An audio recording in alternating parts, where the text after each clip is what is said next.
በስመ አብ ወወልድ ወመንፈስ ቅዱስ አሐዱ አምላክ በስመ አብ ወወልድ ወመንፈስ ቅዱስ አሐዱ አምላክ በስመ አብ ወወልድ ወመንፈስ ቅዱስ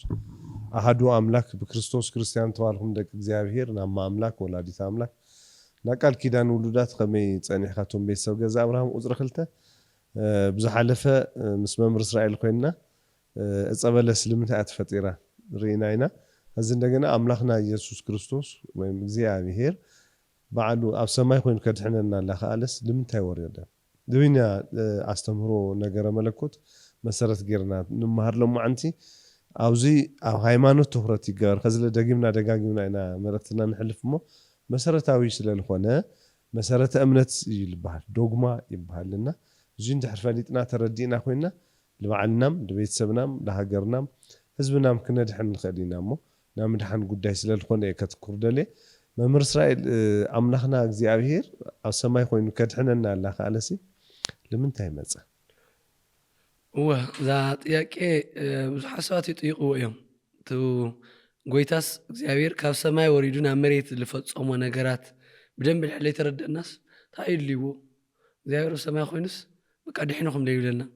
ታይልይዎ ናብ መሬት ሙራድ ታይልይዎ ዝኹላ መከራ ልብል ሰበሎ ምስ ወረደ ታይ ከም ተገበረ እንድሕር ዘይትፈልጥ ኮይንኻ በመሰረቱ ዝ ጥያቄ እዚ መልስ አለው እዩ ግን ማዳድሻ አው ኩሎም ንምንታይ ክንብል ይብልና አው ኩሎም ማለት እግዚአብሔር ንምንታይ እዩ ዝም ማዳድሻ ሰባት ኣብ ጸገም ልወድቅለው ኣብ ዓለም ጦርነት ይልዓል እግዚአብሔርስ ንምንታይ ይኾም ዝፈቂዱ ልብል በመሰረቱ እግዚአብሔር ጦርነት ክፈቅደ ይኽእል ያው እግዚአብሔር ጦርነት እናተፈኸም ዝፍጸምሎ ክፈልጥ ይኽእል እዩ ግን ክፈቅድ ደስኡ ኮይኑ ሓጎስ ኮይኑ ፍጥረቱ እናተጨፍጨፉ ፈቅደ ይኽእል እዚ ና ሰባትና ና ሰይጣን እዩ ጦርነት ኣብ ሓደ ዓዲ ተርተቢሉ መራሕቲ ህዝቢ ምስ ሰይጣን ተሓቢሮም ዝገብርዎ ውድቀት ኢና ዓለም ማለት ኩሎም ንምንታይ ዮሐንስ ወንጌላዊ ኣሎ ኣብ ቤተክርስቲያንና ምሳሌ ንምንታይ ማለት ሁሉ ነገር በተለይ በርዚ እዋ ሓዝታ እዩ ዮሐንስ ወንጌላዊ ስላሴሲ ቅድሚ ዓለማት ከመይ ነበሩ ነይሮም خما يو نمنتا يخم زتخصص نمنتا يلبل عينت مسمعه هو نابوتا تايولو زي كمور دليم يوحنس سلاسيس قدم عالم تاي غور نيرم خما يو قدم عالم نيرو لبل سويلخا معنات እግዚአብሔር بعد ጥራይ ልገልጾ ማንነት ከቢል ዝኾነ ጥያቄ ልዕል ዮሐንስ ወንጌላዊ ካውት ጥያቄ መሰለ ጭንቀት ፈጢሩሉ መልስ ስለሌረ ጭንቀት ፈጢሩሉ ናብ ባሕሪ ከባቢ ደሴት ገምገም ባሕሪ ناخذ نحسبنا هاللي حدث عن قلعة بنقاقحه لتسألة نقاقحه ما ينقدح كافتو بحرس نابدأ يفسسه كاو يوحنس وانجيلاوي ريب سبلنت قلعة كاف بتنقاقح سبار نابدأ يفسسله دخي مخجر فوقيلو سويلو كاو تقول عقل مولو معلت درجة نقدح يفسس كاو دخي مو يوحنس تايل قبر لزول عيلو أتقول عتقات قبر لها تايو كاب بحرس نام مريت نفتو درق مريت تمايت ومعازي خاطو ودو خينخا زت جور اللخا تبسبار نقع مو بنقع بتانش تنقعه زبحر لا أكلس تحت جوري خيلو نا زت جور اللخاس أيت ودوني له نجرب نجر تتقول على اللخاس خد مليس له أي كاوزوزني بحر سي تبحري زلوا وديس نامريت كف سيد ليلو تتجور اللخاس شو كان سخاء بدحري خال مسألة الدونس أي فتح نات تقول لك سيت ودوني له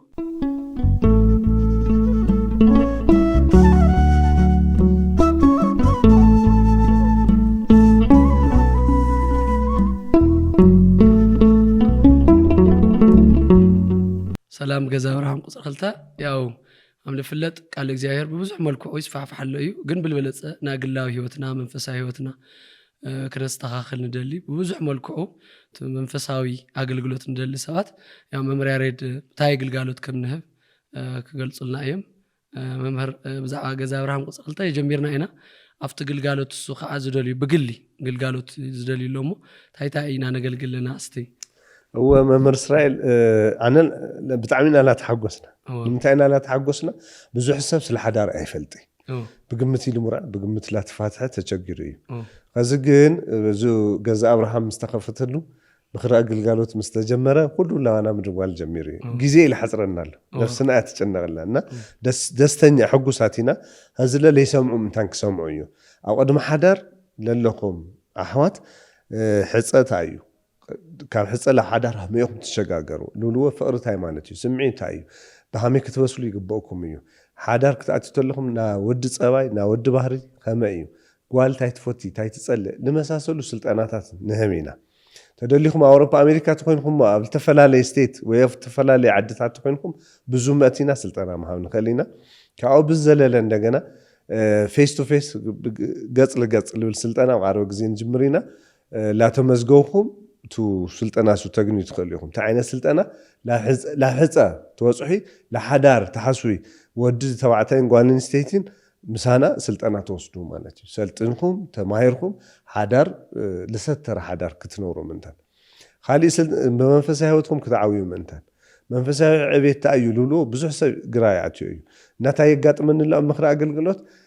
ብስጋው ደሞ እዩ ተመሪዕኒ ሓንቲ ሻዕ ምስ ቆረበ ግን ካብኡ ላው ጠፍዩ ንምንታይ ዕቤት የብሉ እያ ስለዚ እዚኦም ኩሎም ስልጠና ክንህብ ምክሪ ክንህብ ኣብ ወልፊ ለለው ቤተሰብ ተሃልዮምኩም ዝተፃልኡ ቤተሰብ ተሃልዮኩም ምስ ከዓ ከዚ ፅባሕ ይላክ ኣለኹ ዕዳጋ ሓሙስ ቤተሰብ ተዓረቕ ተባሂለና ብኩሉ ኢና ተሰማሪና እኔና መምህር እስራኤልም ኣነም 24 ሰዓት ኢና ነገልግል ኣለና 09909995 ኢላ ተመዝገብኩም ምሳና ብቆፀሮ ክትራኸቡ ትኽእሉ ኢኹም ንምንታይ እዩ ሰማይ ኮይን ለይድሕና ንምንታይ ሙራድ ድልዩ ወልውሉ ሰባት ኣለዉ ገሊኦም መልሲ ደልዮም ምቕንዕና ገሊኦም ከዓ ኣነ ሰማይ ኣብ መሬት መፂኡ ዝገብሮ ነገር መስቀል ምስቃሉ ኣይዋሓጠለይ ንምንታይ ኢሉ ስቀል ኣምላኽ ገሊኦም እምነታት ተሪኢኻዮም እምነታት ንምንታይ ክርስቶስ ከም ዘይቕበሉ ትፈልጥ ኢኻ ፈጣርሲ ንምንታይ መሬት ወሪዱስ ልስቀል ልመውት ፈጣርስ ክመውት ኣይግብኦን ክስቀል ማለት እግዚአብሔር ንቆርቆረሉ ኢና ዓይነት እንዲሁ ተሓሳቡ ተነገረ መለኮት ላይ ምርዳእ ታይ ተኸሲቱ ታዩ ተፈጽሙ እንድሕለይ ተርዳእ እግዚአብሔር ና መሬት ወሪድ እዋ ንምንታይ መሬት ዋጋ ተኸፊሉስ ኣይርዳእካ እና ክሳራ ኢል መስለካ በመሰረቱ እዚኦም ግን ሕዚ ንዝርዝሮም ኢና እዩ እግዚአብሔር ሲ መጀመርያ እግዚአብሔር ካብ ሰማያት ኣብ ሰማይ ኮይኑ ናብ መሬት ከይወረደ ለይድሕነና ምክንያት ስለለይ ይኽእል ኣይኮነን ንኣዳም ሓጢኣት ግሩ ሰበለስ እግዚአብሔር በዲልኻን ኢኻ ይቕረ ኢለካ ኣለኹ ክብሎ ይኽእል ነይሩ ግን እግዚአብሔር ኣብ ሰማይ ኮይኑ ንኣዳም ኣብ ገነት ናሃሊ ኣዳም ከይተባረረ ናሃሊ ኣብ ገነት እግዚአብሔር ኣብ ሰማይ ናሃሊ ምሕረካ ይማል ይኽእል እዩ ምሕረካ ግን ክብለሉ ዝኽእለሉ መንገዲ ይነበረን እግዚአብሔር እውን እሱ ይኮነን እቲ መንገዲ መሪፁ እግዚአብሔር እውን ትዝገበሮ ነገር ትዝበሎ ነገር ግዴታ ዋጋ ዝኽፈል ስለነበረ እዩ እንታይ ማለት እዩ ተተባሂሉ ንመጀመርያ ሰባት እግዚአብሔር ኣብ ሰማይ ናሃሊ ኣብ ዞፋኑ ናሃሊ ናብ መሬት ከይወረደ ንሰባት ኢሉ ዝገበሮም ዋጋ ምኽፈላት ሰባት ኣይተረድእውን ካብ ኣዳም ጀሚሩ ኣዳም ሕሰቦ እግዚአብሔር 6 መዓልቲ ንኡ ለልዮ ነገር ፈጢሩ 5 መዓልቲ ፈጢሩስ መበር ዓርቢ መወዳእታ ፈጢሩ ኩሉ ነገር ኣዘጋጅስ ንኣዳም ኢሉ ሂዎ እግዚአብሔር እንደውታ ኢሉ ሰማይና መሬት ክዝርጋሕ ተሎ እግዚአብሔር ጽቡቕ ከም ዝኾነ ረአየ ይብል ንመን እዩ ጽቡቕ ተይልና ንእግዚአብሔር ይኾነን ንኣዳም ኢሉ ዘጋጅየሎ እንስሳታት ፈጢሩ ንኡ ጽቡቕ ከም ዝኾነ ረአየሉ ይርአየልካ ኣሎ እግዚአብሔር ተኽልታት ፈጢሩ ነቶም ልበልዖም ኣዳም ልበልዖም ተኽሊ ርእዩስ ጽቡቓት ምዃኖም ንኣዳም ሲርአየሉ ኣሎ ከምዚ ጽቡቕ ኣቦ ልፎቴካስ ንወደይ ለጥዕመሉ ክዳናይና ኢሉ ከም ለብል ቀዲሙ ገዚእልካ ከም ንመፅእ ንኣዳምስ ለልዮ ነገር ቀዲሙ ገይርሉ ኣዳም ሞ ዝፈሊጡ ዶ እግዚአብሔር ንኡ ኢሉ 6 መዓልቲ ዋጋ ከም ዝኸፈለ ጽቡቕ ዝኾነ መሪፁ ከም ዝሃቦ ዶ ተረዲ ኣይተረድአን እንደው ሰይጣን መፂኡ ታሊሉ እግዚአብሔር ከጨርረኩም ኢሉ ዘሎ ክብርኑ ይኹን ሰይጣን ግን ታይልዎም እግዚአብሔር ንኣኹም ኣምላኽ ከይትኾኑ እዩ ዝገብር ኣሎ ትዋና ጥቕሚ ዝኾነ ንባዕሉ ትዝጎድአኩም ኢለወኩም ኣሎ ኢልዎም ኣዳምን ዮሃንን ኣብ 6 መዓልቲ እሶም ቅድሚ ምፍጣሮም ዝተገበረ ነገር ኣይረኣዩን ናይ እግዚአብሔር ፍቅርስ ኣይረኣዩን እግዚአብሔር ንሰብ ብኣርኣያና ብኣምሳሉ ፈጠሮ ይብል እግዚአብሔርስ ከም ናይ ባዕለይ ባህር ልመስሉ ፍጥረት ክፈጥር እየ ኢሉ ፀሓይ ብቐጥታ ንእግዚአብሔር ዝመስል ባህሪ የብላን ግን ናይ እግዚአብሔር ፍጥረት እያ ወርሒ ናይ እግዚአብሔር ባህር ዝመስል የብላን ናይ እግዚአብሔር ናይ ኢዱ ስራሕ እያ እምበር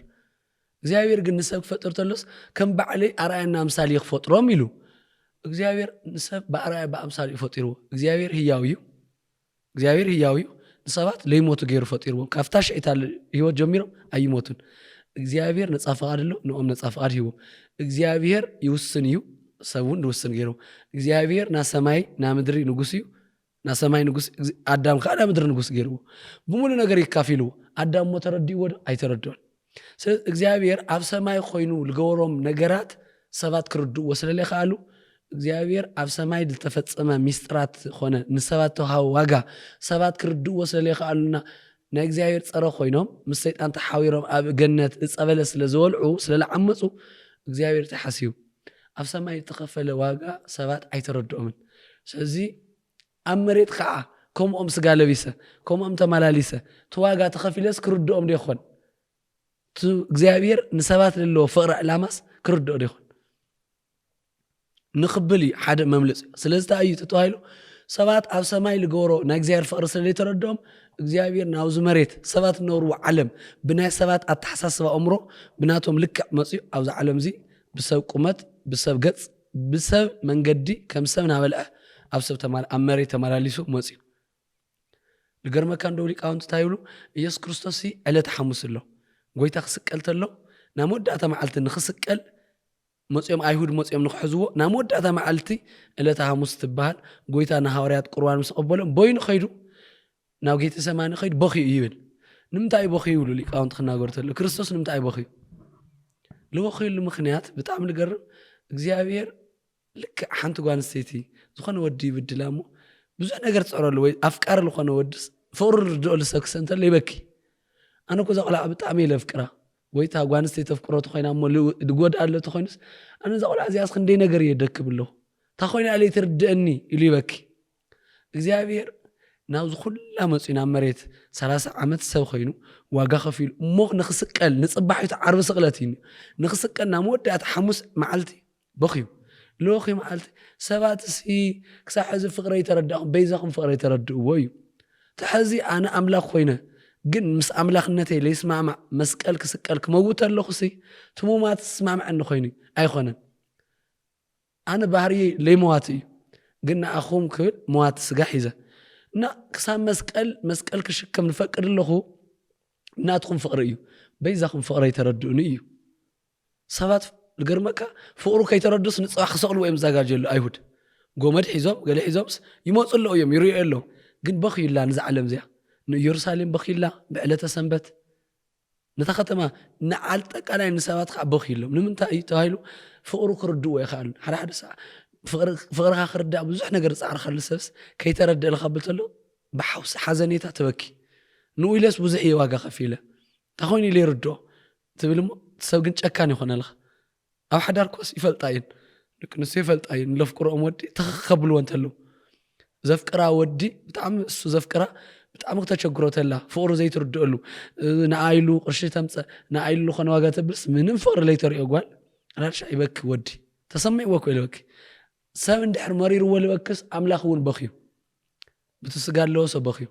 ንሰባት ፍቕሪ ዋጋ ኢለ ፅባሕ ንጎ መስቀል መከራ ክሽከም እየ ዓለም ተሸኪማቶ ለይትፈልጥ መከራ ክሽከም እየ።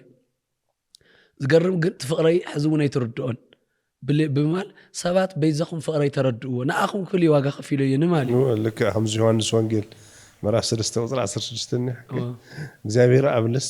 ተሓደ ወዱ ስለ ፍቕሩ ኢሉ ተሓደ ወዱ ክድ ተወለድ ተሰቐል ሙት ኢሉ ፈቂዱ እዩ ብትኽክል እሱ ለሰዓት ይብል ገርም ነገርሲ ቶም ለኣመኑ ናዘላለም ህይወት እንታን ኮርሱሲ ናዘላለም ህይወት ኮይ ሀረ ከፍቱ ሞት ወፅዩስ እንደገና ላፍቱ ናዘላለም ህይወት እንታን ኮርሱሲ ሓደ ወዱ እስከ ኣሕሊፉ ለብስ ለዓለም ብኸም እሱ ኢሉ ኣፍቀራ ህዝ ዝኩሉ ፍቕሪ ተዋሂቦስ ዘይስተውዕል ግን ሰብ እዩ ብጣዕሚ እዚኣ ንዓለም ሙሉእ ተለኣኸ ደብዳቤ እዩ መጽሓፍ ቅዱስ ማለት ንዓለም ሙሉእ ተነገረ እዩ ኣብ ዓለም ክስበኽ ይከውሉ ብትኽክል ወንጌለ መንግስት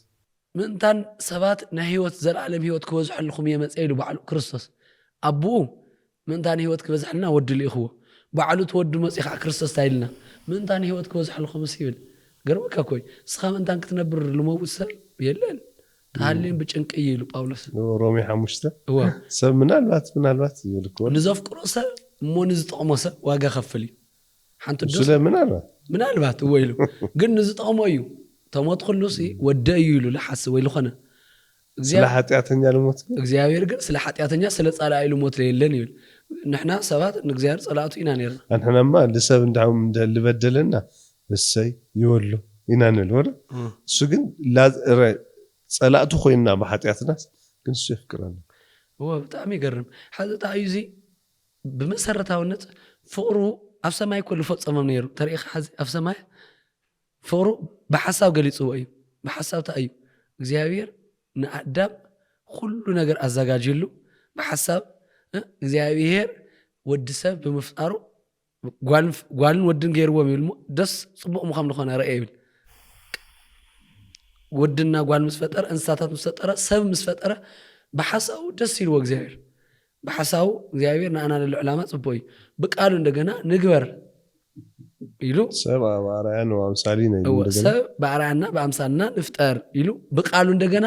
ሰብ በመፍጠሩ በባዕሉ መልክዕ ታይሉ እንደው ሊቃውንት ነገርተሉ እግዚአብሔር ለኾነ ሰብ ፎቶ አቃጽሎ ነው ይነኻ ኸይ ፎቶ ግን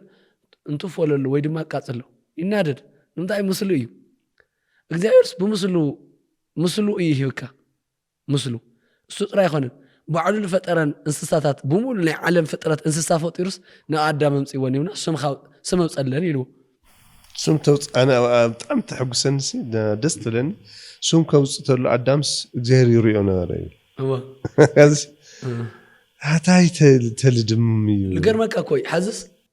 ናይ የትካልኒው ባዕሊ ልሰራሕዎ ትካል ካብ ምጽኢለስ ለኾነ ሰሞጽስ እስቲ ስመውጸል በባዕልኻ ሽም ገወሮት ምማልስ ንሰብ ክንደይ ለኣክል ካብቲ ፎትዮ እዩ ክርስቶስ እግዚአብሔር ስላሴ ንአዳም ባዕሎም ፈጠርዎ አንበሳ ነብር ገለ ስመውጸሎ እዩ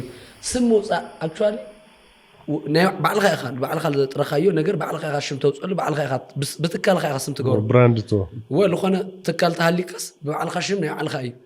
እግዚአብሔር ናይ ባዕሉ ለኾነ ፍጥረት ስመውጸሎ ሚል እንስሳታት ይብል ንአዳምስ ተዋንነት ይዎ ሽም ባዕሉ ይውጽሎ እዚ ታዩ እግዚአብሔር ለኾነ ነገር ሕሊፉ ይዎ በቃል ካብኻ ብሰብለሎ ፍቅርሲ የስ ባዕዊኻ በተግባር ካፍተ ዮሐንስ ወንጌል ሎ ተገሊጹ ምዕራፍ 3 ሎ እግዚአብሔር ንዓለም ክሳብ ሓደ ወዱ ክሳብ ሞት ሕሊፉ ዝ አፍቀራ ይብል እግዚአብሔር ንዓለም ለሎና ንሰባት ለሎ ፍቅርስ ክሳብ ወዱ ወይ ድማ እግዚአብሔር ሞጽ ክሳብ ዝመውት ከምቱ ኤፌሶን ለወሎ ጳውሎስ በደሙ ለሃነጻ በደሙ ለገዛአ ቤተ ክርስቲያን ክትሕሉ ይላል በደሙ ይገዝይዋ ግብረ ሐዋርያትም አለው ንትና ኤፌሶን ደሎ አብያተ ክርስቲያናት ለሎኸ መላእክት ተሽማግለታ እዋ ሓዚ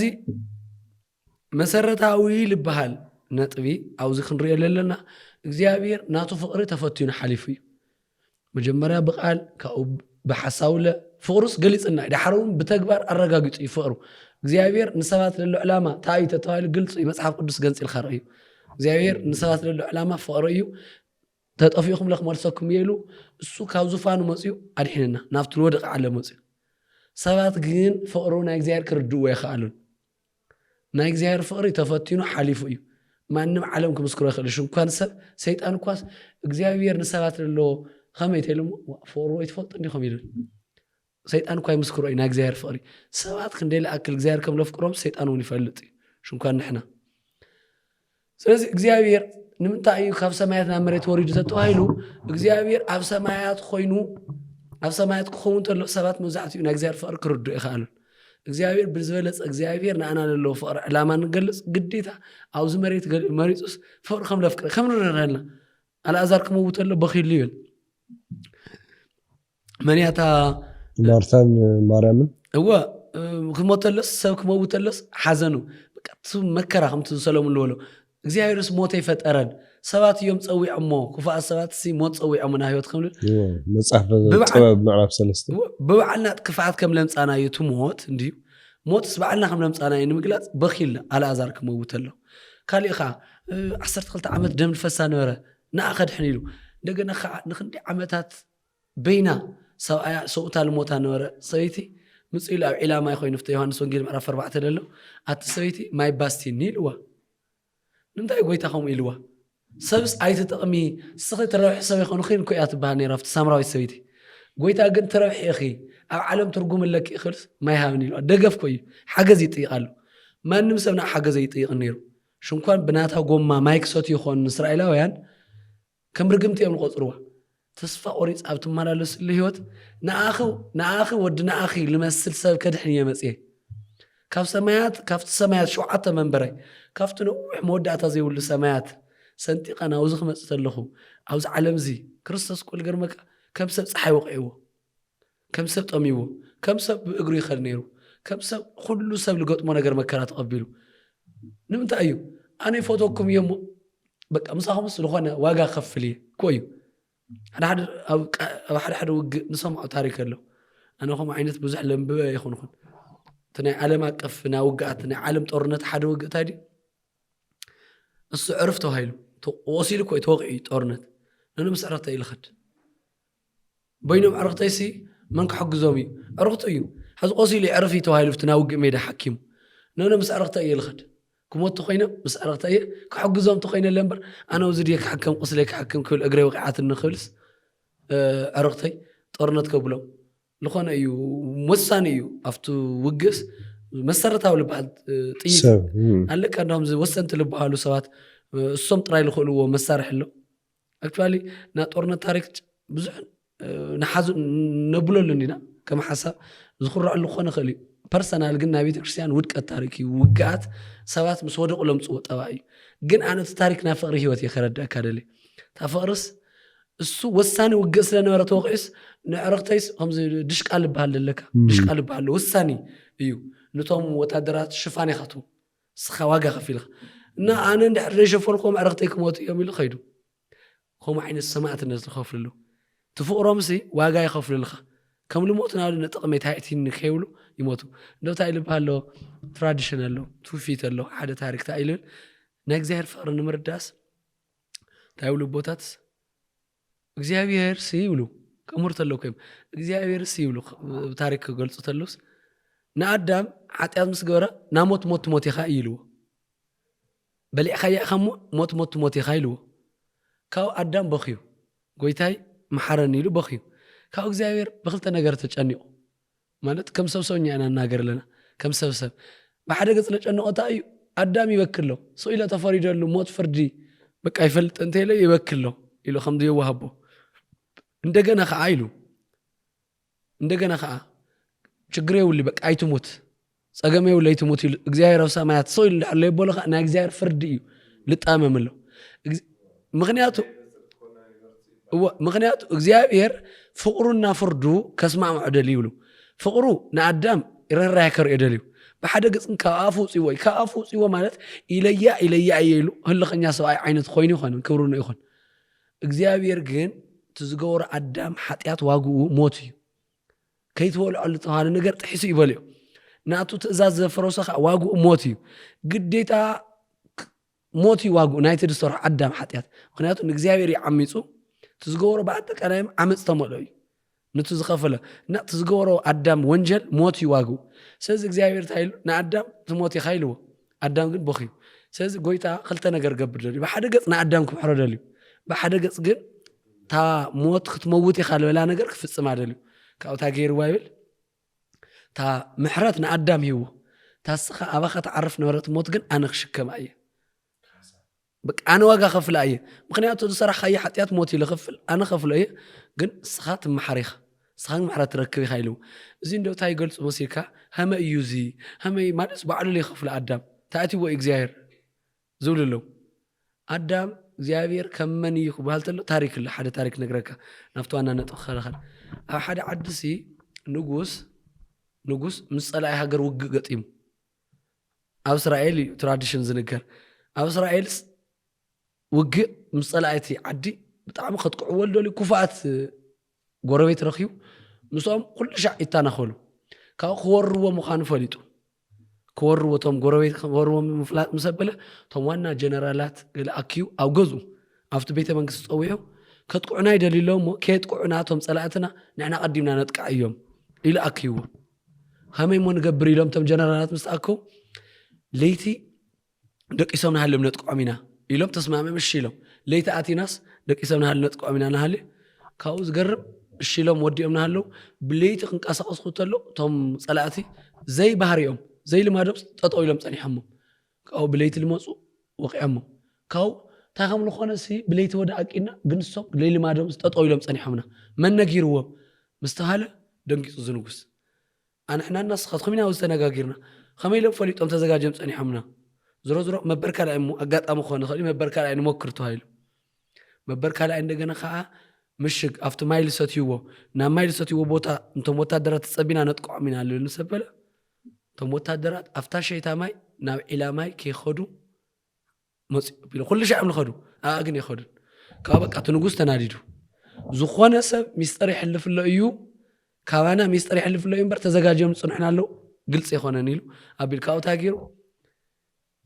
زخوانه سب كوانا ناخد نافتنا يسأل عيدنبر كوانا ناخدس نافتهم يسأل عدنا أتي مستر لحلف سوني موت خطاتو سليت جيرو سليتي زسلو لسات جيرو تلحزن ناسلو لنا هالو تم سليتي تو حاولت على حلف سو رخيومه كاوجن موت يوم تغني تو هايل سمعت وتادر دس تو نغس دس يلوا بك مباريلو تغني بهالو تو ناي ميستر لحلف نبر اونت لهو بك زسبزي طرح زوانو وصيو 100 جراف بتوم حيلኛ ወታደራት 100 جراف ተቀጥቂጡ ከተለለው ኢሉ ይወሲሉ እዚያ ውሳኔ አና ንጉስ ካው ግን ታኾይኑ ልገርመካ እዚ ንኩሉ ሰብ ያውጅውን ወታደራን ጀነራል ልኾነ ይኾን እዚ አሚስ ጥላል ታህልዩ ከቀትል ይሉ ካው ለሐዝን ነገር ታይዲ ሓበሬታ ትሕልፎ ነረስ አዲያ ከመይ ክባልተሎ አዲስ ካው ያ ተሞሪ አመጽያ ካፍቱ ጎረቤት አዲያ ተቢላ እና አደ ህዝበይ ካህልቀኒ እዩ ደቂ አደ እዮም ክትፈልስ ሰባያ ትነቡኑ ትወዳ እንዲለሎ ሰባያ ናያ ሰባያ ንትቆል አለ ወለደስ ካው ይምጽዋ በሰላም ጊዜ እና ደቂ አደ ክጠፉን እዮም ብልልያ ናይ ወደይሲ ከጥቁዕኩም ለይቲ መጽሎ ተጠንቆቱ ሎም ነረሳያ ካው መጽዮም ተም ነገስታት እሱ መን ምኻን ይፈለጠይ ቆዝለየ መን ይልዎ ንጉስ መሕዘን እዩ አዲኻ የሐበሬታ ትሕልፍ ነራ ይልዎ ሕዚ ደጊም አዲ ስለልኾነት አዲ ተኮይና ማይቅራ ክብል ይኽእል አይኸሊ አዲ ሙሉ ሰሚዕ ወይ አውጂ እና ቀደም ነገስታት ቃሎም ይስዓሪ ተብሉ ይሕሰብ አውጂ ላይ አረብስሩ አዲኻ ስለልኾነት ይኻ ምሕርኻን በኻሊ ሰብ ተቀትል ነርኻ ክልዎ እዮም ፍትሓዊ ይኾንኻን ካሊ ሰብ ይኾንኻ ተቀትል ነርኻ አዲኻ ስለልኾነት ግን ችግር የው ሊገደፍ ይልኻ አይን ቅበል ኢሎም ለክዕሙጽ እዮም ግን እሱ ላይ ኾነ ቢሉ ቃሉ እዩ ንትልኸፈለ ተዋጋለ ክትጽዓኒዮ ካው ዝገርመካ አዲያ ጥራሕ ዛና ውጽዋ ተባሂሉ ጥራሕ ዛና ውጽያ ካው ቶም ጀራፍ መቅጥቃጥ ክጅምርተሉ መበር ሓደ ክልተ ኾዕተሉ ታዱ ዓባያ ምሽካም አብይዋት በትሪ ሰውነታ ምድማ ጀሚር መፍሳስ ክሪያቱ ብረት እዩ ካራሎ እንትን ካው ደንጊጹ ተላዒልት ንጉስ በይዘኹም ነይስ አይትቆጥቁጥዋ ተዋጋ ትዝፈረስኮ ፍርድ ይፈጸም ግን አደይ ተቅተልዋ መን ማነብል ሁለት አነኾን ይሉ ትዙፋኑ አውጽዩ ትናይ ንብሰ መንግስት አውጽዩ ትነዲኡ ወዲሕኑ እሱአቲ ተቀጥቂጡ አተለሞ ይተሪፉ ምክንያቱ ከምታ ለቅጥቀጥ ሰብም ለቅጥቀጡ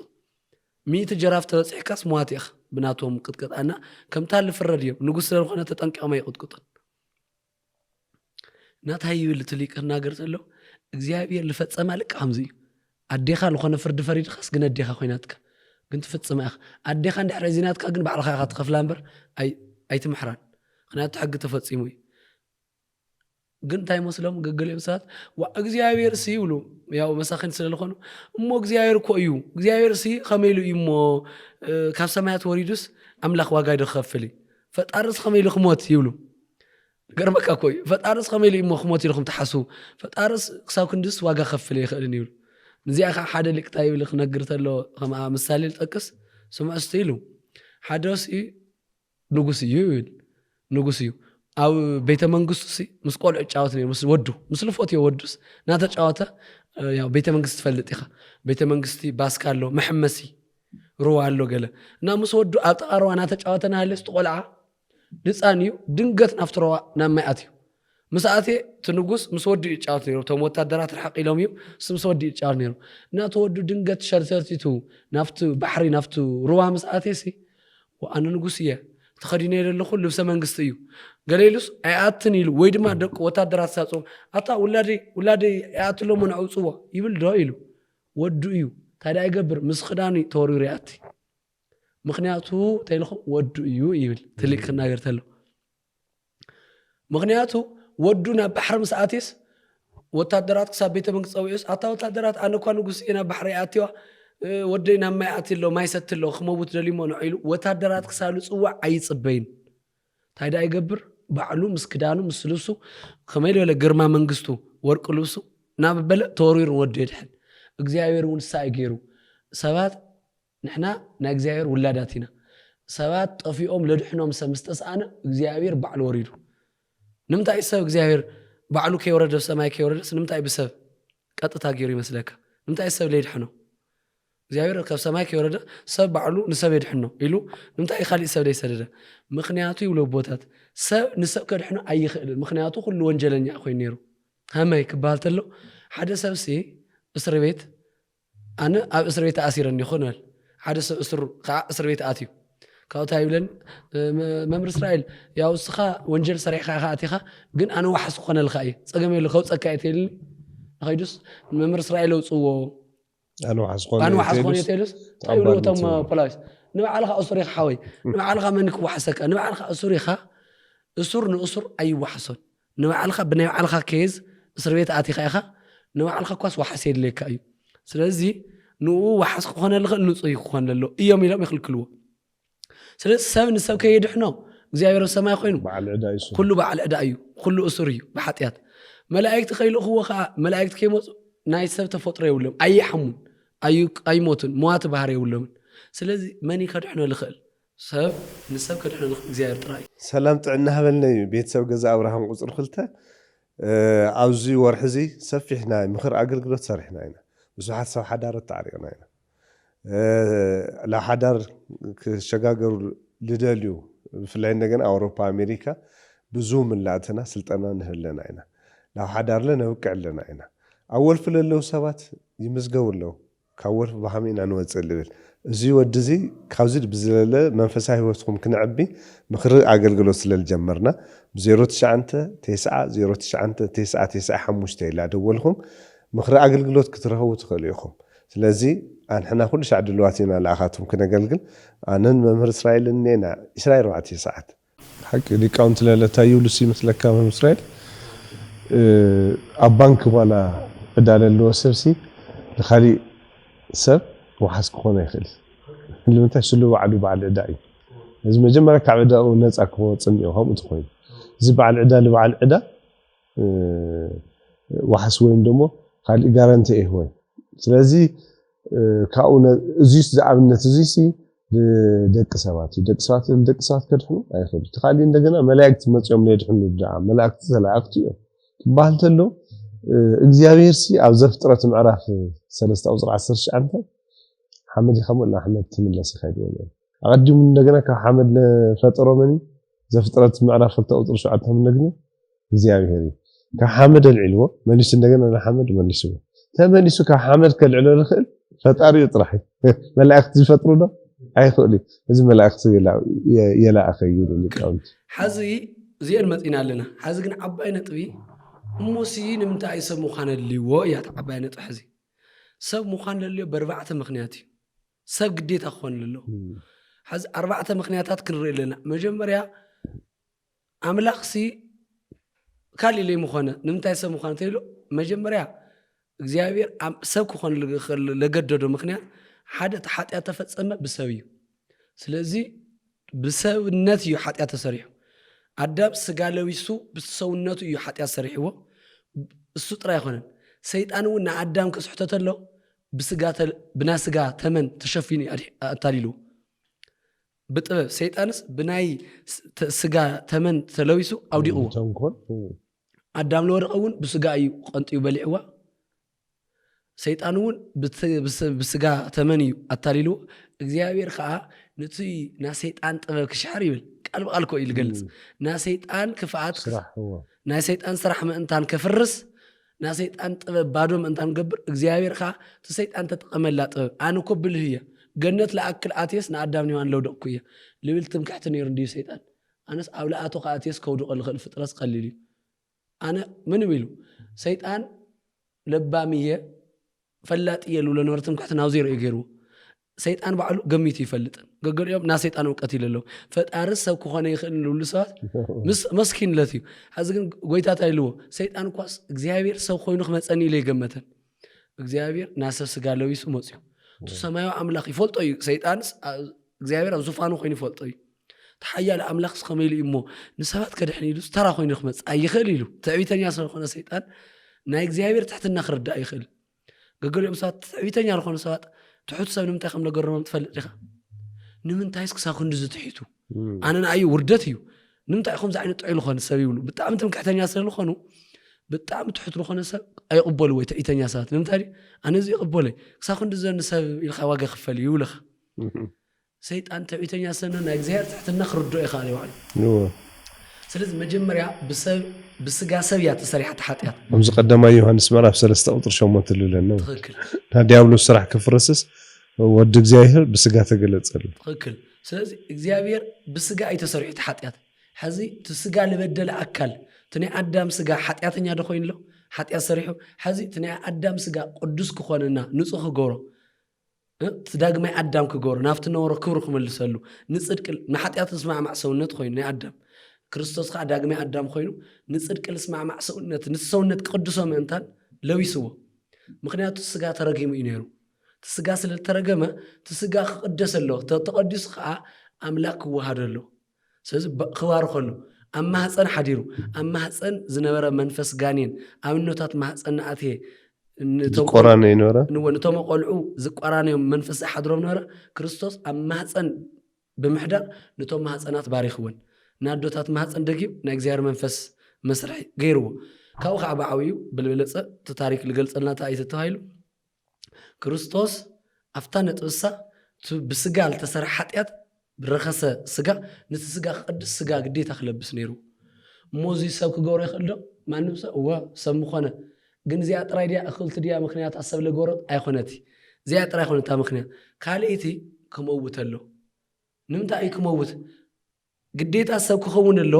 ክድሕንቲ ኮይና ንሕና ካልኣይ ከዓ ክመውት ኣሎ ንምንታይ ክመውት ዘለዎ ተይልና መላእክቲ ሕዚ ተልኾን ኣይሞትን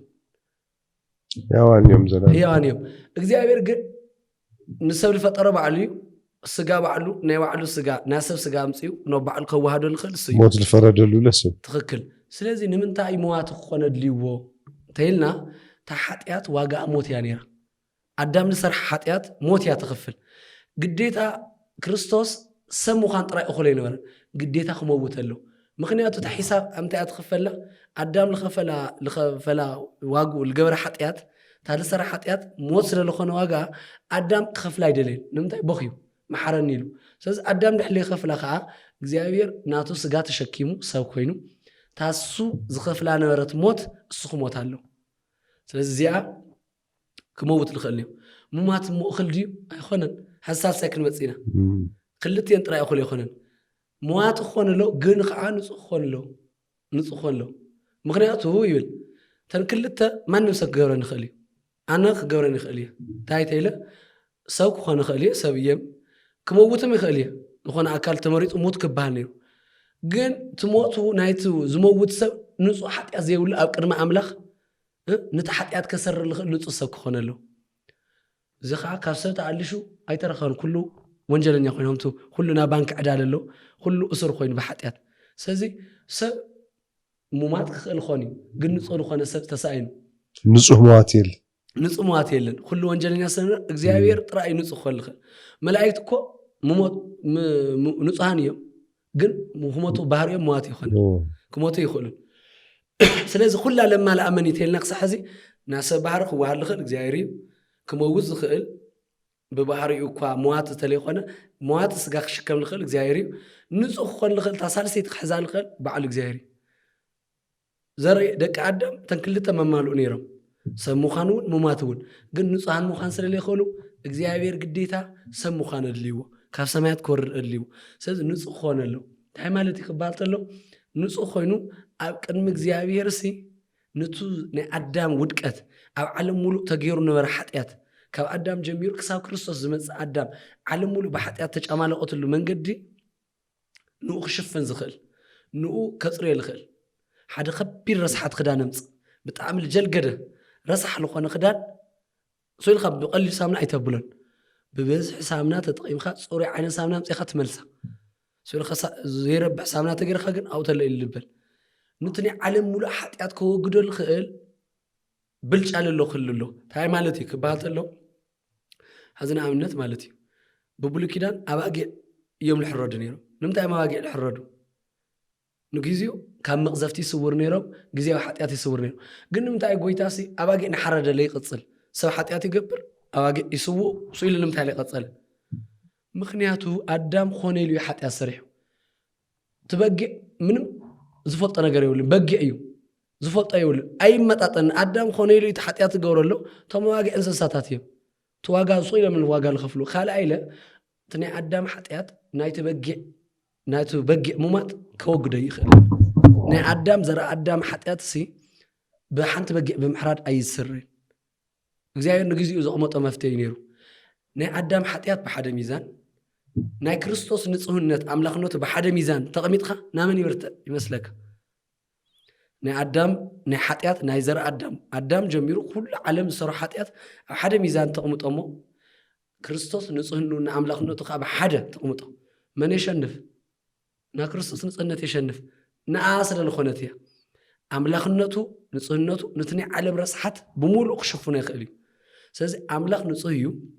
እቲ ናይ ኣምላኽ ንጽህናና ትናቱ ሞት ካብቲ ኣብ ዓለም ሙሉእ ንዘመናት ተሰርሐ ሓጢኣት ከሸንፍ ስለ ዝኽእል እግዚኣብሔር ባዕሉ ኣነ መፅአ ብሓደ ሚዛን ናይ ዓለም ሓጢኣት ብሓደ ሚዛን እንተኮይኑስ ናተይ ንቅድስና ናተይ ናይ ዓለም ቸርነት ነቱ ናይ ዓለም በደል ከወግዶ ይኽእል እዩ ልክዕ ከመይ ማለት እዩ ባሕርሲ ኣብ ባሕርስ ቀለም መፍስሰሉ ስልኻ ናይ ገዛ መለመፅ ቀለም ናብ ባሕሪ ተፍሲስኻስ ቱ ባሕሪ ይፅልምት ዶ ብቀለም ይባላሸ ኣይባላሸ ምክንያቱ እቲ ባሕሪ ሰፊሕ እዩ ናቱ ሓጢኣት ከፀልሞ ይኽእል ስለዚ ዝኮን ነይሩ ራብዓይ ግን እዩ ንጹህ ምዃን ጥራይ እኹል ኣይነበረን ራብዒቲ ከዓ እንታይ ከማልእ ኣለዎቱ ራብዓይ ኣካል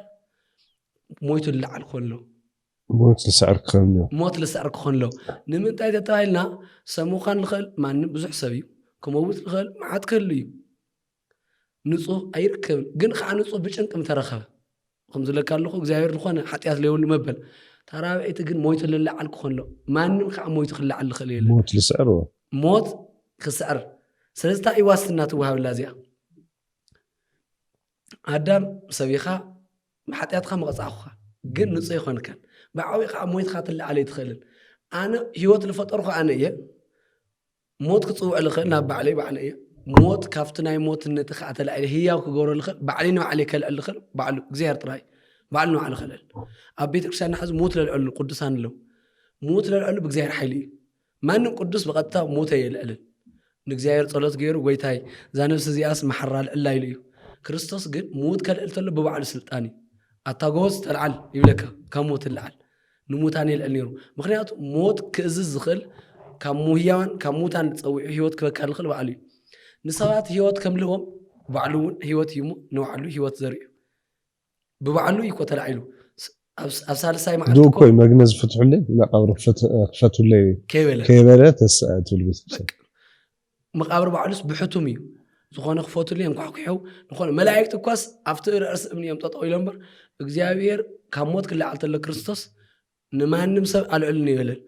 ባዕሉ ንሰለስተ እንዶ ደቀሰ እኮ ኢሉን ናብ ክርስቶስ እግዚኣብሔር እንታይ ኢሉ ልክዕ ስኻር ከም ዝሓዞ ሰብ ክሰክር ተሎ ህልም ኢሉ ይድቅስ ካብኡ ከዓ ስኻሩ ክገድፎ ተሎ ይለዓል እግዚኣብሔር ከዓ ስኻሩ ከም ዝገደፎ ተለዓለ ይብል ናብ ወይኒ ጠጅ ልማር ከም ዝገደፎ ንምንታይ ክባል ተሎ ክርስቶስ ኣምላኽ እዩ ሰለስተ መዓልቲ ከም ምድቃስ ይደቂሱ ግን ባዕሉ ኣምላኽ እዩ እሞ ተላዒሉ ሕዚ ንሕና ንድቅስ ኢና መን ይልዕለና ባዕልና ልደቀሰ ሰብ ባዕሉ ይልልዓል ድቃስ ክውድእ ተሎ ልሞተ ሰብ ግን ልዕሎ ሰብ ይደሊ ክርስቶስ ግን ባዕሉ ኣምላኽ እዩ ነቲ ዝሞተ ሰውነቱ ብባዕሉ ልዒልዎ ብትመለኮቱ እንታይ ድብል ጴጥሮስ ብስጉኡ ሞተ ብመንፈሱ ግን ህያው ይብል እቲ መንፈሱ ትመለኮቱ ናይ እግዚኣብሔር መንፈስ ነቲ ዝሞተ ስጉኡ ነቲ ካብ ማርያም ዝወሰዶ ስጋ ኣልዒልዎ ስለዚ ብዓብይታ እዩ ካብ ሞት ክለዓል ኣሎ ንምንታይ ተተባሂሉ ንሕና ኦልሬዲ ብኣዳም ስጋና መዋቲ ኮይኑ ተወሲኑ ትመዋቲ ተባሂሉ ደጊም ትመውት ኢኻ ናብ ሓመድ ተኣቲ ኢኻ ዝተባሃለ ተረገመ ስጋ እንደገና ድሕሪ ሞት መቃብር ኣሎ ሂወት ኣሎ ክበሃል ተኮይኑ ክርስቶስ ግዴታ ካብ ሞት ክለዓል ኣሎ እዚኣ ከዓ መላእክቲ ይገብሩን ሰብ ክገብራ ይኽእልን ክገብራ ዝኽእል ብቸኛ ክርስቶስ እግዚኣብሔር ክርስቶስ ጥራይ እዩ ስለዚ ካብ ሰማይ ለውረደሉ ምክንያት እዚ ምክንያት ካብ ሞት ክሓሳክብ ደጊም ዋስትና ይወክም ኣለኹ ንኡ ኮ እዩ ብሓደ ወዱ ለኣምን ሰብ ደጊም ኣይሞትን ኢሉ ወና ሙታን ኩሉ በኽሪ እንታይ ድያ እዚኣ በኽሪ ማለት ልክዕ ካብ ገዛስ دنقت بخري يبل تاي واسنا تهايونا بقى وحسنا تهايونا ما نمسك كريستوس يسوع تأمينو ما نم كورونا يخل مدحينا يسوع كريستوس تأمين سبت هاليو السوق لموت سوق كم تلقيلو نهار سمايات كم الخدة يسوع كريستوس لا أمنو ويدمس اللاسي بجزائر لا أمنو سبات كريستيان لخون بكريستوس كريستيان لخون كلهم كم موتان كل على يوم وحسنا تهايوكمي لك أول خون الدرجة تخدمه أواهم بنك خاتية قن وحسنا توني هو ماكينة خطة تجمت إلى حسنا كائنا إنشرانسي ولا أو كريستنا خو كل هاي ما نتلفوا لي نقرت أيو ما نمسك توماتو كوا خمس اللعل وحسنا تهاي أمري ترجع إلى خد ما نمك أمنت هاي ما نت أي نقرأ كان مسموت خص ناوي خاتي تيل خيو جنة البال نقرأ كخلي واستنا جنيه وكان ما نم نبي ما نم قال أو كريستنا ترايخ እግዚአብሔር بعد أملاك أبز أمريت موسيو خمي عينت نروت تنورخا እግዚአብሔር قبلك خمي عينت ندحر نبيرخا تطفي نقرأ كامو مس أملاك ندحر عامين خاص تعينتي مودع تخلق لسخا عنك متشنف خمل العلخو بدحري الموت بمولهم موات السجا أيتلوسن بمنجدي تتوعيزهم بنسها بجزائر منجدي بقربان تتمالسهم كم تأنا تلعلخو وقت اللي عليهم مخنيات قربان يتقبل إيه الناي كريستوس قال العلماني ملوكوتي وده الناي كريستوس تسقى له يسوى نمر للعلو تناي جزائر ملوكوتنا يس كريستوس ملوكوتي نتم موس قول إلو أنا خأخل عليه خميل إسرائيل تيل تناي كريستوس ملوكوت سجى بقربان يقبل اللقية سلل قبل اللق بقربان أنا خموت اللق العلني أنا أخون خنو عليه للعل تستقبل خو سجى نادم كن كالعلني سلزي السلو سلزي جزائر نمتاي سجى لبسها تيلنا وزيهم كلهم بدياتيو سلنا رنا ساعة جزائر أمنا خنا تمسكنا بسفحنا لما أنت تمرتيبنا نجردهنا تمارت زوي بدأ بيت سوق زعمرهم زوي همزونا تمرت صوته حمس سمع بالخاص ود التبله تمرت هايمانوت دقاقم خمس مع يدلينا التماركمو بدم غيركم عمركم حضروا وياكم مستوعب للبونا أملاخنا يسوع كريستوس يعدل لنا وسوهات لك زاهر